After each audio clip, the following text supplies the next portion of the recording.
Power సెక్టార్లో జగన్మోహన్ రెడ్డి గారికి ఉన్నంత నాలెడ్జ్, జ్ఞానం ఈ దేశంలో ఏ ముఖ్యమంత్రికి లేదు అన్నది నా ఒపీనియన్, నా పర్సనల్ ఒపీనియన్.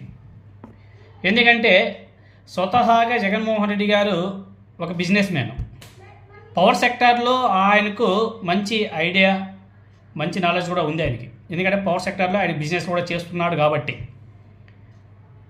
దాన్ని, ఆ తెలివిని, ఆ విజ్ఞానాన్ని ఉపయోగించి 2019 నుంచి 2024 మధ్యకాలంలో ఆంధ్రప్రదేశ్లో విద్యుత్ కొరత లేకుండా క్వాలిటీ విద్యుత్ కొనుగోలు చేసినటువంటి ఘనత జగన్మోహన్ రెడ్డి గారిదే అని చెప్పేసి కూడా చెప్పుకోవాలి. జగన్మోహన్ రెడ్డి గారు కేంద్ర ప్రభుత్వ సంస్థ అయినటువంటి సెకీతో ఒప్పందం చేసుకుంటే ఎంతకీ యూనిట్ ₹2 సంథింగ్ ఎంతో ఆయన ఒప్పందాలు చేసుకుంటే ఈ కూటమి నాయకులు గగ్గోలు పెట్టారు. ఇప్పుడు ఇదే కూటమి పెద్దలు అధికారంలోకి వచ్చిన తర్వాత ఒక ప్రైవేట్ సంస్థతో ₹4.60 ఒక యూనిట్ రేట్ని కొనుగోలు చేశారు. జగన్మోహన్ రెడ్డి గారు ₹2తో కొనుగోలు చేస్తే అవినీతి ఏదేదో మాట్లాడారు కదా. మరి చంద్రబాబు నాయుడు గారు ₹4.60 కొనుగోలు చేసినంత అవసరం ఏముంది?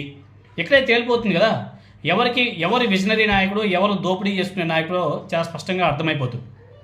అదేవిధంగా ఇక్కడ చెప్పుకోవాల్సింది ఏమంటే, సమర్థులైనటువంటి నాయకుడి పాలనలో వ్యవస్థలు ఎంతగా అభివృద్ధి చెందుతాయని చెప్పడానికి ఇవన్నీ కూడా నిదర్శనం. జగన్మోహన్ రెడ్డి గారు చేపట్టినటువంటి సంస్కరణలు కానీ, తీసుకొచ్చేటువంటి వినూత్న విధానాల వల్ల విద్యుత్ పంపిణీ సంస్థలు అంటే డిస్కంల నిర్వహణ ఖర్చులు భారీగా తగ్గాయి ఆనాడు.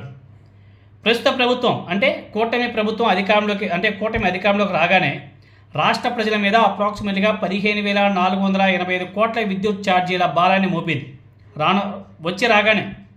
కానీ గత ప్రభుత్వ హయాంలోనే 5 ఏళ్లలో మొత్తం 4,434 కోట్ల నిర్వహణ ఖర్చులు ఆదా అయ్యేలా చేసింది. ఈ మేరకు డిస్కంలో దాఖలు చేసినటువంటి ట్రూ డౌన్ పిటిషనర్ల వివరాలను ఆంధ్రప్రదేశ్ విద్యుత్ నియంత్రణ మండలి తన వెబ్సైట్ ద్వారా వెల్లడించడం కూడా జరిగింది. కావాలంటే మీరందరూ కూడా ఆ వెబ్సైట్లో చూసుకోవచ్చు. అదేవిధంగా 2019 నుంచి 2020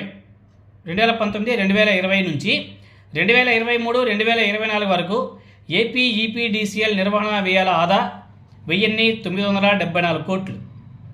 అదేవిధంగా ఏపీ సిపిడిసిఎల్ 2020, 2021 నుంచి 2023, 2024 వరకు వ్యయ ఆదాయం 1,400 కోట్లు. ఈ మొత్తం కలుపుకుంటే 3,374 కోట్లు అప్రాక్సిమేట్లీగా. ఇందులో కొంత మొత్తాన్ని 2024-25 వార్షిక ఆదాయ వ్యయ నివేదిక డిస్కంలో సర్దుబాటు చేసుకోవడం జరిగింది. అంటే నాటి రెవెన్యూ గ్యాప్ని భర్తీ చేసుకోవడానికి వినియోగించుకున్నాయన్నమాట. ఈ విధంగా ఏపీ ఈపీడీసీఎల్, దీని main head office Visakhapatnam, AP EPDCL, అక్కడ 1,800 కోట్లు కలపగా మిగిలిన 174 కోట్లను సర్దుబాటు చేయాల్సిన అవసరం కూడా ఉంది అక్కడ. అదేవిధంగా ఏపీ సిపిడిసిఎల్ అంటే విజయవాడ కేంద్రం, అక్కడ 478.91 కోట్లు ఇప్పటికే 2024, 2025 ఏఆర్ఆర్లో కలిపారు.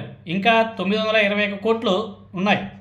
ఈ మొత్తం కలుపుకుంటే 1,095 కోట్లు అప్రాక్సిమేట్గా ప్రజలకు తిరిగి ఇచ్చేయాలా లేక మరో ఏఆర్ఆర్లో సర్దుబాటు చేయాలా అనేది ఏపీఈఆర్సీ నిర్ణయిస్తుంది.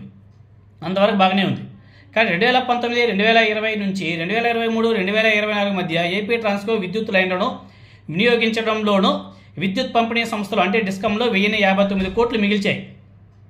గత వైఎస్ఆర్ కాంగ్రెస్ పార్టీ ప్రభుత్వంలో విద్యుత్ ప్రసార వ్యవస్థ వినియోగానికి ఏపీఈఆర్సీ అనుమతించినటువంటి టారిఫ్ కంటే తక్కువగా డిస్కంలో వినియోగించాయి.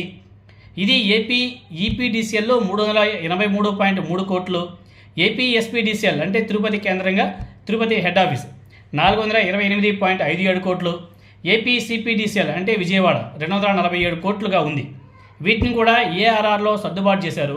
ఈ లెక్కన గత ప్రభుత్వ చర్యల కారణంగా కూటమి ప్రభుత్వం మీద 4,434 కోట్ల భారం తగ్గింది. మరోవైపు ఆంధ్రప్రదేశ్ దక్షిణ ప్రాంత విద్యుత్ పంపిణీ సంస్థ అంటే ఏపీ ఎస్పీడీసీఎల్ తిరుపతి కేంద్రం, అక్కడ మాత్రం 3,346 కోట్ల ట్రూ ఆఫ్ ఛార్జీల వసూలుకు ఏపీఈఆర్సీని అనుమతి కోరింది ప్రభుత్వం. ఇందులోనూ 2024, 2025 ఏఆర్ఆర్లో 2,000 కోట్లు సర్దుబాటు చేశారు. అంటే అప్పటికే డిస్కంకు ఈ మేరకు లాభం చేకూరినట్టే కదా. ఇక మిగిలింది 346 కోట్లు. డిస్కమ్ దాఖలు చేసినటువంటి వడ్డీలను ఏపీఈఆర్సీ యథాతథంగా ఆమోదించదు. అందువల్ల ఈ ట్రాఫ్ కూడా తగ్గే అవకాశం ఉంది అని చెప్పేసి ఏపీఈఆర్సీ వెల్లడించింది. ఇప్పుడు చెప్పాలా కూటమి ప్రభుత్వ నాయకులు, అదేవిధంగా కూటమి